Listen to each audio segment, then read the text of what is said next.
এই ঠান্ডার মধ্যে আমরা সবাই চলে এসেছি গরম গরম চা খেতে। কটা বাজে এখন? এখন আমার ঘড়িটা তো দেখাতে পাচ্ছি না। 10টা 15 নাইট কুইনে আমরা চলে এসেছি ঠান্ডার মধ্যে চা খেতে। সত্যি চা এবার ঠান্ডা হয়ে যাবে। চাটা কি হবে? চাটা ঠান্ডা হয়ে যাবে।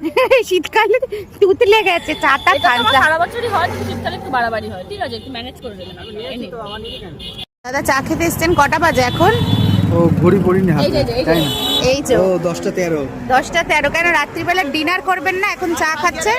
করবো তো, একটু গাটা গরম করে নি চাটাকে। যে সর খেতে গিয়ে পড়ে যাচ্ছে। ওর ব্রেসলেট পড়ে যায়, ওর ফোন পড়ে যায়। এই যে আমার চা, আমিও খাবো চা। ও শুধু আমাদের ক্যামেরাম্যান না, অপমান করে আমাকে। ছি ছি ছি ছি।